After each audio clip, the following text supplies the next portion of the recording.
잠언 16장 3절 말씀이고요. 주님께 맡길래요, 일임할래요 라는 주제로 여러분과 함께 은혜를 나누고자 합니다. 네, 우리 말씀을 한 목소리로 잠언 16장 3절 함께 한 소리로 읽습니다. 너의 행사를 여호와께 맡기라. 그리하면 네가 경영하는 것이 이루어지리라. 아멘. 네, 맡긴다. 여러분들 돈을 어디다 맡기죠? 은행에다 맡깁니다. 그죠? 은행에다 맡기면 뭐가 붙어요? 이자가 붙어요. 그 이자 때문에 우리가 맡기는 거지. 이자가 안 붙으면 맡겨요? 안 맡겨요? 안 맡깁니다. 작은 이자를 받기 위해서라면 돈을 은행에다 맡깁니다. 그러면 이자가 발생하고 그 이자를 또한 가지고 우리가 또 나름대로 투자하면서 그렇게 그런 목적으로 은행에다 맡기죠. 오늘 주님은 내게 네 인생을 맡겨라 이렇게 말씀하고 있습니다. 내 인생을 주님께 맡기면 주님이 어떤 약속을 하시냐면 네가 경영하는 것을 다 이루어지리라. 할렐루야. 이게 바로 로또 선언 아닙니까? 여러분들 로또 받기 좋아하잖아요. 그죠? 한번 긁을 때마다 1등 되기를 희망을 가지고 열심히 긁어대기도 하고 번호도 쓰지 않습니까? 안 해봤어요? 네, 거룩하신 척 하시면 됩니다. 네, 좋습니다. 네, 한때는 한번 너무 힘들 때 가끔 로또를 또 주택복권을 이런 복권들을 살 때가 있습니다. 믿음과 관계없이 한 번 이런 데서 해방되고 싶은 어떤 행운을 요구하는 마음으로 씁니다. 근데 오늘 이 말씀을 보면서 이야, 쓸데없는 데다가 본질했구나 이런 생각이 들었어요. 괜히 그런 데다 긁어대가지고 괜히 돈만 날렸구나. 오늘 하나님께서 말씀하시기를 너의 행사, 모든 일을 말합니다. 너의 행사를 여호와께 맡기라. 그리하면 네가 경영하는 것이 이루어지리라. 하나님께서 이런 선언을 하셨는데 내가 엉뚱한 짓을 하고 있었구나라는 생각이 듭니다. 여러분의 인생, 저의 인생 한번 주님의 말씀을 믿고 이 말씀대로 한번 맡겨보는 인생이 되었으면 좋겠습니다. 그러면 다 이루시겠다고 약속해 주셨어요. 누가? 전능자가 말씀하셨고 하나님이 말씀하셨습니다. 그러니까 이루어질 줄 믿습니다. 자, 우리가 이렇게 신앙은 맡긴 만큼 누리게 됩니다. 우리가 맡기지 못했기 때문에 누릴 수 없는 인생이 됩니다. 우리가 만약에 맡긴다면 맡길 때만 반짝합니다. 그런데 그 지속적으로 가지는 못하는 게 흠이에요. 뭐든지 마찬가지예요. 성령 충만함을 요구하는 이유가 뭡니까? 성령 충만함이 지속적으로 이루어지지 아니하고 간헐적으로 이루어지기 때문에 우리가 충만함을 받아서 연속으로 지속으로 유지되기 위해서 요구를 하는 겁니다. 우리가 다 성령의 체험을 했었고 하고 있습니다. 그런데 그게 단발성으로 간헐적으로 일어나기 때문에 민가 어떤 때 받을 때는 계신 것 같고 돕는 것 같은데 이내 사라지시고 이게 지속이 없는 것은 내가 그렇게 그만큼 중심에 바로 서 있지 않기 때문입니다. 하나님이 떠나신 것이 아니라 내가 거기에 합당한 열매를 맺지 못하기 때문에 그렇다는 겁니다. 오늘 본문은 나의 모든 것을 하나님께 맡기라고 솔로몬이 선포합니다. 그러면 네가 원하는 것을 얻으리라 이 말씀을 말하고 있어요. 솔로몬이 그렇게 말했으면 맞는 겁니다. 왜? 그만큼 지혜로운 자가 세상에 아직까지 없었기 때문에 지혜자가 이야기하는데 들릴 리가 없다는 거죠. 실제로 경험했습니다. 그리고 우리가 성경을 볼 때 역대기나 열왕기를 보면 이스라엘 왕들을 자세히 살펴보면 4가지 유형을 볼 수가 있어요. 하나하나 살피면서 우리가 하나님 앞에 정말로 제대로 맡기지 못한 인생이 어떤 것이며 또 제대로 맡겼을 때 어떤 축복이 있는지 이 이스라엘의 열왕기가 역대기자가 써놓은 또 왕의 형태들을 보고 한번 체험해보자라는 겁니다. 첫째는 북이스라엘 왕들처럼 전혀 하나님 앞에 자기 인생을 맡기지 않습니다. 여로보암도 그랬고 아합도 그래요. 이들이 중요한 건 뭐냐면 하나님께서 기름 부으셔서 왕으로 세웠다는 거예요. 여로보암도 그렇습니다. 아합도 그랬어요. 그런데 그때만 받아들이고 인정하고 막상 왕이 되고 난 뒤에는 다 떠납니다. 그리고는 우상을 숭배해요. 참 신기한 일이죠. 그죠? 하나님의 음성을 듣고 시작을 했는데 시작과 동시에 단절을 하고 자기가 믿고 싶은 신을 모셔다가 섬깁니다. 이 사람들에게는 계속해서 환란이 일어나겠죠. 본인은 왕의 권위를 가지고 있으니까 그 왕의 권위에서 못 떨어져 나가지 않는 경우도 있지만 죽음이나 그 후손들이 아주 힘든 인생을 살아가는 것을 보게 됩니다. 막이지 않는 인생, 북이스라엘은 그래서 남유다보다 100년 일찍 망합니다. 도로가 되고 그렇게 돼요. 하나님께 맡기지 않는 인생이 이런 것이다 라고 북이스라엘 왕조를 통해서 우리에게 보여주고 하나님의 마음을 우리에게 조명해 줍니다.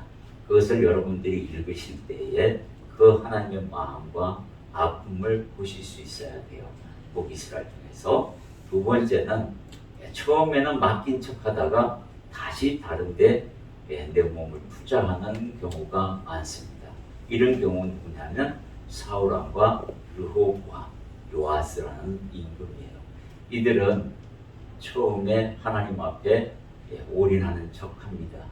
사울왕도 그랬어요. 그러다가 버림을 당합니다. 왜 버림을 당하죠? 지멋대로 해요. 하나님 말씀과 관계없는 신앙을 합니다. 하나님은 믿긴 믿는데 내 마음대로 믿는 거예요. 하나님 그거 원하지 않습니다. 그래서 뭐요? 하나님의 법을 버렸으니 나도 너를 버리겠다. 하나님께서 규례를 만드시고 법을 만듭니다. 그것은 지키라고 우리에게 주시는 것이지 버리라고 하는 게 아니잖아요. 그래서 사울왕을 공부기로 하나님께서 버림을 내침을 합니다. 르호보암도 마찬가지입니다. 솔로몬 아버지의 영향을 받아서 잠시 바른 길로 가는 것 하다가 자기랑 같이 함께 동문했던 그 사람들의 말을 듣고 하나님을 떠나는 일이 벌어집니다. 이런 왕이에요. 그리고는 요아스는 말할 것도 없습니다. 여호야다라는 제사장이 살아있을 때는 하나님 열심히 믿어요. 성전도 막 보수공사하고 난리 납니다. 최선을 다하는 것 같아요. 여호야다는 제사장이 죽음으로 말미암아 방백들이 와서 우상을 숭배하고 그것을 권하자 여호와를 떠나고 우상을 숭배해서 끝내는 뭐요? 반역손에 죽습니다. 이런 왕들, 그러니까 이 왕들을 통해서 우리에게 용부상가 되지 말라라고 말씀하고 있습니다. 이렇게 왕조를 통해서 우리에게 하나님께서 하시고자 하는 말씀과 메시지를 여러분들이 들어야 돼요. 그냥 한 왕의 역사적 인물로 보시면 안 된다는 거죠. 셋째는 뭐냐면 처음에는 외면하다가 나중에 자신을 맡긴 왕도 있습니다. 차라리 이게 더 낫다라는 거예요. 처음에는 잘못 가다가 마지막에 가서 회개하고 돌아오는 왕도 있어요. 그 대표적인 케이스가 누구냐면 므낫세, 히스기야 왕의 아들입니다. 아버지는 성군으로서 굉장히 하나님을 경외했습니다. 근데 뭘 배웠는지 므낫세가 12살에 왕이 되고 그때부터 계속해서 온갖 악한 짓은 다 합니다. 하나님 앞에서 더군다나 겁 없이 여호와의 성전 뜰 안에다가 감히 1월 성신을 신당을 쌓고 그렇게 그 짓을 합니다. 이 므낫세가. 그러다가 포로로 가서 거기서 여호와를 찾습니다. 그제서야 여호와를 찾아서 하나님 앞에 회개했을 때 주님께서 다시 남유다 왕으로 복귀시킵니다. 하나님의 은혜를 이 므낫세를 통해서 우리에게 말씀하는데 하나님의 이름을 찾는 자에게 결코 버림당하지 않는다라는 거죠. 하나님께서 그 약속을 지켜나갑니다. 차라리 이런 인생이 낫다는 게 끝이 좋아야지 됩니다. 아무리 처음이 좋았다 끝이 나쁘면 하나님께 버림받는다라는 거 기억하셔야 합니다. 넷째는 처음부터 모든 것을 맡긴 왕들이 있습니다. 대표적인 사람이 다윗과 히스기야와 요시야입니다. 여러분들은 다 여기에 포함된 줄 믿습니다. 아멘. 다윗은 뭐예요? 어렸을 때부터 하나님을 경외했던 사람입니다. 사람의 사랑에 의지하지 않습니다. 사람이 조금 서운하게 해도 부모가 서운하게 해도 거기에 뭐 옥수심을 갖구나 이러지 않습니다. 형들이 좀 차갑게 대하더라도 그냥 나에게는 하나님만 계시면 돼. 딱 그 마음 가지고 달려나가는 분입니다. 그렇기 때문에 평생 하나님과 동행했던 사람입니다.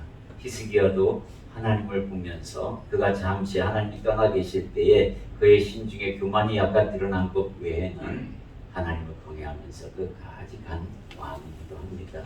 요시야 임금은 8살 때 왕이 되어서 그가 8년 뒤에 하나님을 다시 경외하기 시작하는데 16살 먹은 왕이 하나님을 경외하는데 정말로 올인합니다. 그렇게 멋진 왕들이고 하나님께서 인정한 왕들입니다. 이런 인생을 주님이 축복하시는데 히스기야 같은 대표적인 케이스는 옥강마다 다 넘치는 보화로 가득 찼다고 설명하고 있고 바벨론 그 사자들이 왔을 때 그 창고를 보여주면서 자랑할 만큼 가득 찼던 그런 인물입니다. 그것을 자기가 했다고 하는 바람에 문제가 생긴 것이지 사실 하나님이 도우시는 거 말미암아 그 복까지 다 찼어요. 우리가 세상에서 살아가면서 필요한 복은 하나님이 공급하십니다. 반드시 공급하세요. 그거 의심하시면 안 됩니다. 반드시 공급하신다는 것을 기억합니다. 자, 무엇을 맡길지 우리가 한 번씩 살펴보도록 하겠습니다. 자, 내 짐을 맡기면 적는 자가 그 짐을 통해서 너를 붙드시고 의인의 요동함을 허락하지 않는 은혜를 누리게 하시겠다고 약속하십니다. 어떤 내용인지 시편 기자를 한번 보겠습니다. 시편 55편 22절 함께 있습니다.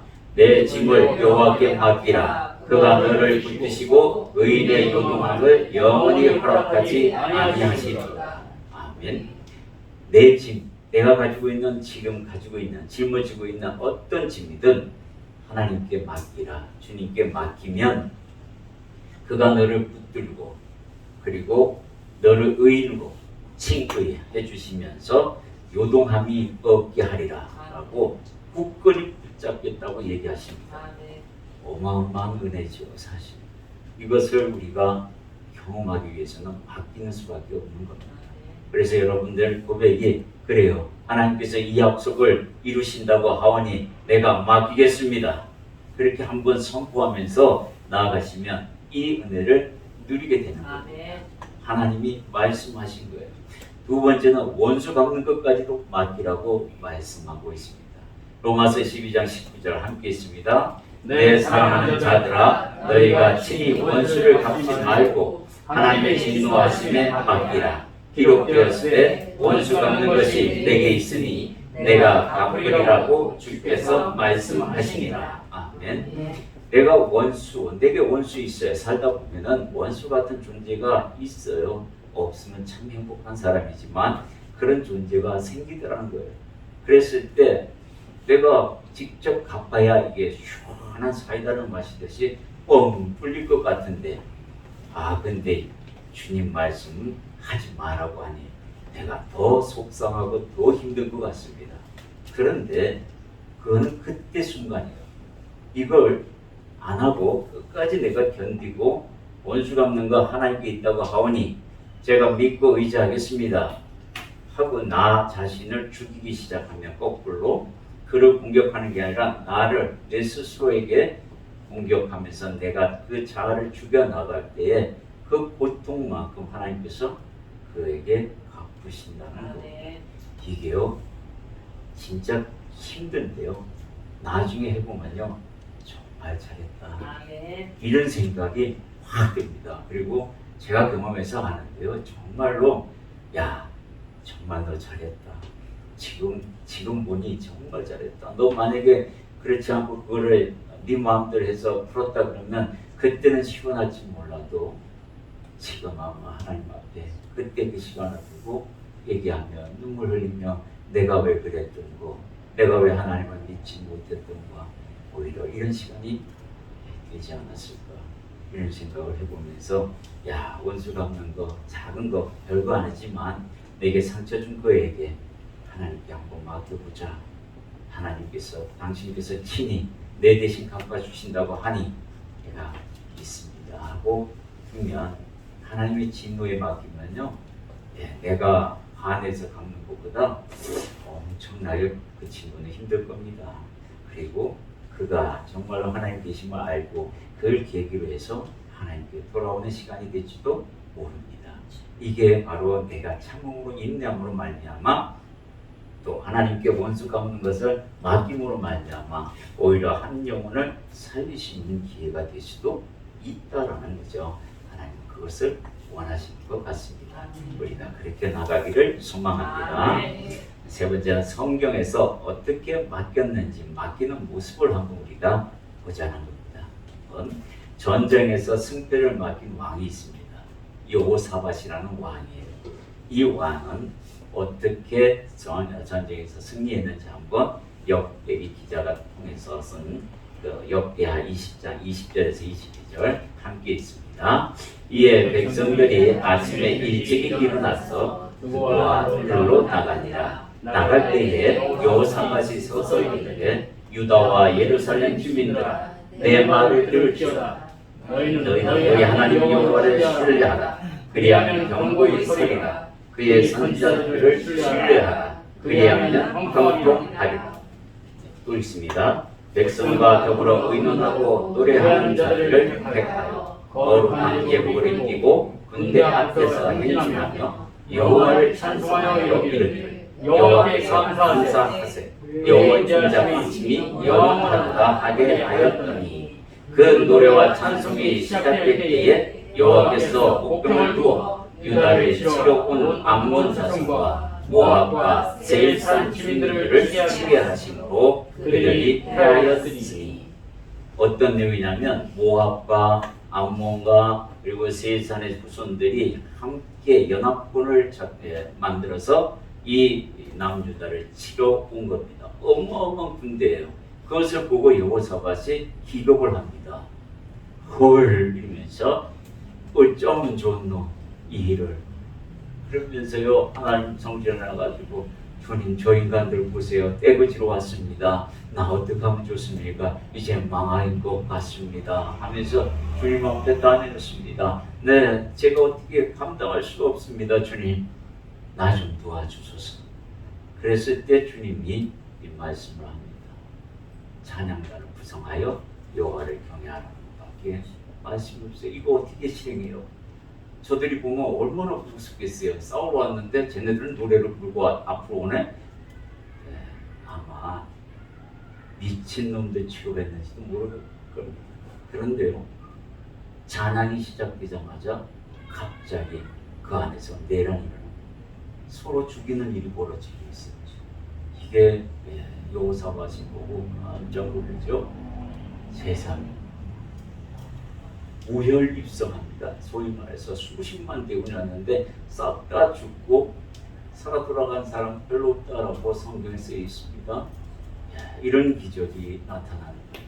하나님께 맡기면 이런 기적이 있다는 거예요. 눈으로 보고도 못 믿을 정도로 확연히 보여주신다라는 거 우리에게 이야기하고 있습니다. 아멘. 이런 모습이 보장된다면 여러분 맡겨야 안 맡겨요? 맡깁니다. 맡기시고 100% 맡깁니다.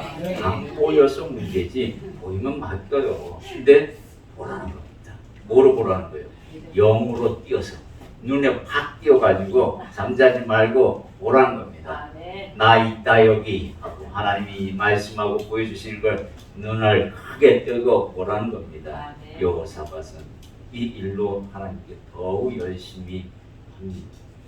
이런 모습들이 우리에게 정말로 큰 힘이 되는 것도 사실입니다. 두 번째 생사를 맡긴 사람이 있어요. 누구냐면 다윗입니다. 그가 여러분도 알다시피 골리앗을 상대로 할 때 그의 마음가짐을 한번 보도록 하겠습니다. 사무엘상 17장 40절에서 함께 있습니다. 다윗이 블레셋 사람에게 이르되 너는 칼과 창과 단창으로 내게 나아오거니와 나는 만군의 여호와의 이름 곧 내가 모욕하는 이스라엘 군대의 하나님의 이름으로 네게 나아가노라. 오늘 여호와께서 너를 내 손에 넘기시니 내가 너를 쳐서 내 목을 베고 블레셋 군대의 시체를 오늘 공중에 세워 땅에 들짐승에게 주어 온 땅으로 이스라엘에 하나님이 계신 줄을 알게 하겠고. 주님, 예. 다윗이 이런 모습, 여러분 골리앗 등치 큰 놈이 생기잖아요. 예. 그거를 뭐라 그러죠 우리가? 하여튼 어디에 들어가서 덩치 큰 사람이 딱 있으면 아무리 이 싸움 잘하는 이 깍두기 아저씨들에도 겁을 먹습니다. 그런데 다윗은 그 덩치에 눈에 보이는 것에 겁을 내지 않아요. 우리가 너무 쉽게 이 부분을 읽어서 그렇지 다윗의 신용을 보면은요, 내가 만약에 다윗이라면 내 지금 상태로 본다면 택도 없습니다. 그죠? 도망가기 바쁘죠. 거기 있는 사람들이 실력이 없어서 골리앗 바라보고 욕하고 있는데 쳐다보고 있겠습니까? 사울왕이 어떻습니까? 보통 사람보다 어깨보다 더 큰, 머리 한 뼘 이거보다 더 큰 어깨에 온다고 했어요. 그 사람의 어깨, 보통 키가. 그러니까 엄청난 키예요. 그런데도 그 양반이 뭐요? 뒷짐지고 있잖아요. 골리앗이 얼마나 크고 겁났으면 아무도 나가서 대적하지 않습니다. 그런데 어린아이 하나가 나타나서 물맷돌 5개 집어들고 와가지고 싸우게 돼요. 얼마나 같지 않겠습니까? 골리앗 보게 되면. 근데 대적에서 싸우는데요, 하나도 굴하지 않습니다. 내가 죽으면 죽겠다는 거예요. 죽을 각오 덤비는 자에게는 못 당하는 거예요. 골리앗이 아무리 골리앗이라 그러죠. 그런데 그것도 물맷돌 5개 다 쓰는 게 아니에요. 단 몇 개의 아웃이죠? 모르시죠? 단 1개의 아웃입니다. 4개 안 써요. 나머지 안 쓰는데 딱 한 방에 바로 머리에 이마에 두고 쓰지 못한 그 사이에 기가 막히게 맞춰서 그 자리에서 쓰러진 골리앗을 그의 칼을 빼서 목을 뺍니다. 예, 우리가 맡긴다는 것은요, 결코 쉬운 것 같아도 쉽지 않습니다. 맞아요. 그런데 오늘 다윗이 보여줍니다. 맡기는 것은 이런 거야 하고 이야기합니다. 목숨을 걸 때는 걸어야 하는 겁니다. 그게 진정한 맡김인 거예요. 나는 내 생각은 하나도 필요하지 않습니다. 오직 하나님께만 중심 서 있는 그 사람 못 건듭니다. 천하에 누가 마귀도 못 건듭니다. 오히려 도망갑니다.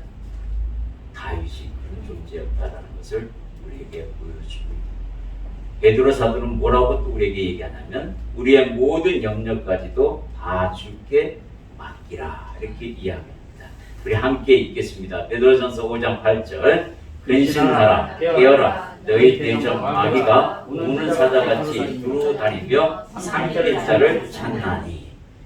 예, 맡기는 사람들의 기본이 뭐냐면 바로 그겁니다. 근신하고 깨어있으라는 거예요. 이게 조건입니다. 맡기는 자가 근신하고 깨어있지 아니하면 당할 수도 있다. 깨어있고 근신하게 되면 하나님을 부를 수밖에 없습니다. 상황에 따라서 판단에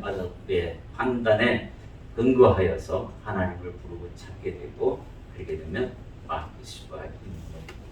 그러면 이길 수가 있다라는 것을 베드로 사도는 우리에게 말해주고 있어요. 여러분 이제부터는 맡기는 훈련을 해보십시오. 하나하나, 그러니까 위임 하나하나를 맡기는 것을 우리는 위임이라고 해요. 이 일을 당신에게 맡깁니다라는 위임이에요. 그거는. 그러나 내 모든 것을 맡기는 것을 일임이라고 해요. 그래서 이런 단어의 차이점이 있습니다. 주님께서 대위임령이라 해서 복음의 사역에 대하여 우리에게 위임하셨어요. 그러니까 복음에 대한 모든 일에 대해서는, 복음 전도에 대해서는 우리에게 그 일을 감당하라고 위임하신 부분들이 있습니다. 우리의 인생은 하나님 앞에 위임 아니라 일임하는 거예요. 다 맡겨버리는 것을 말해주고 있다는 거 기억하시면 좋을 것 같습니다. 자, 맡기는 방법에는 3가지가 있어요. 하나하나 살펴보겠습니다. 첫째는 기도로 맡기는 겁니다. 기도를 통해서 하나님 앞에 내 상황을 다 알리고, 그리고 그 답을 구하고, 그리고 하나님의 의도도 물어. 그래서 그 묻는 것을 보고 듣고 그 길로 향해 걸어가는 이런 부분들이 이루어져야 된다는 거예요. 그러니까 여러분들이 지금 내가 기도하는 시간이 몇 분인지 아셔야 돼요. 늘 기도하시죠? 네. 네. 잠시 쉬었다가 아멘 하셨어요. 네, 그래요. 우리가 기도하는 것은 무시로 기도하는 것을 하나님이 가장 기뻐하는 건 사실입니다. 두 번째는 정해놓고 시간을 정해놓고 또 기도하는 걸 기뻐하십니다. 기도 안 하는 거 싫어하십니다. 기도 안 하면 안 돼요. 주님께서 기도하라고 하셨어요. 그러니까 기도하는 게 맞습니다. 둘째 방법은 말씀에 의지하는 거예요. 말씀을 가까이 하지 않으면 내 생각이 들어갑니다.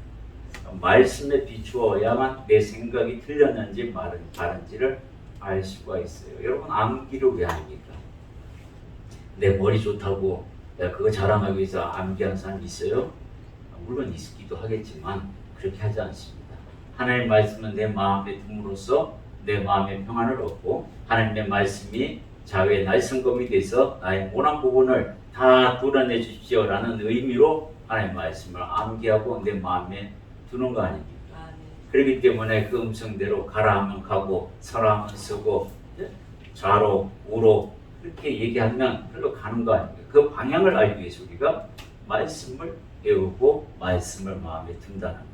이 말씀을 마음에 두기만 하고 사용하지 않으면 아무 의미가 없는 거예요. 모르는 거하고 똑같은 겁니다. 그러니까 말씀을 마음에 두시면 그것을 사용하십시오. 그게 여러분들이 해야 할 일이라고 생각해요. 셋째는 뭐냐면 내 생각과 행동을 옮기기 전에 바로 하나님 생각에 비추어 보라는 거예요. 내가 지금 이 말을 하는데 하나님 생각에 합한 것인지 아닌지를 여러분들이 먼저 필터레이션 시켜야 해요. 그게 맡기는 사람들의 태도입니다. 내 생각으로 하면은 그거는 나한테 맡기는 거지 하나님께 맡긴 게 아니잖아요. 그렇죠? 여러분들이 삶을 살면서 생각 많이 하고 살잖아요. 이 생각은 마귀가 주는 생각도 있고 내가 직접 짜낸 생각도 있고 하나님이 공급하신 생각도 있습니다. 이거 세 가지를 구별하실 수 있어야 돼요. 그 잣대는 말씀이 되어야 한다는 거죠.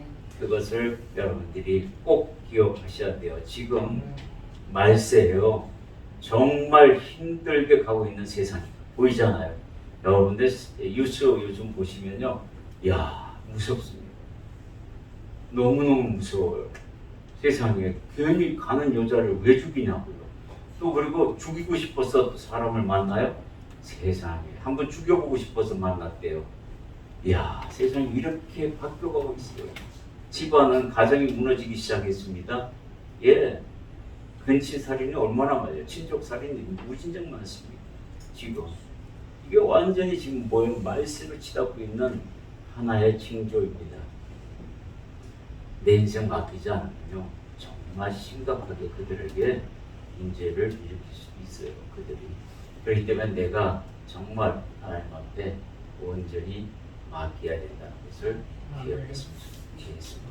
진짜 맡기면 이런 고백이 나올 것 같아요. 에스더 4장 16절 함께 있습니다. 당신은 가서 수산에 있는 유다인을 다 모으고 나를 위하여 금식하되 밤낮 3일 먹지도 말고 마시지도 마소서. 나도 나의 시녀와 더불어 이렇게 금식한 후에 규례를 어기고 왕에게 나아가리니 죽으면 죽으리라 하니라. 네, 죽으면 죽으리라. 뭐 맡기는데 무슨 이렇게 아유 이렇게까지 각오를 해야 됩니까? 라고 질문할 수도 있어요, 그죠? 그런데 이렇게 해야 합니다. 이 에스더는 하나님 앞에 그렇게 죽으면 죽으리라. 왕이 나를 죽이겠다 하면 내가 죽겠습니다. 그 각오로 내 민족 살리기 위해서 하나님의 백성을 살리기 위해서 오로지 주께 의지하고 나갑니다.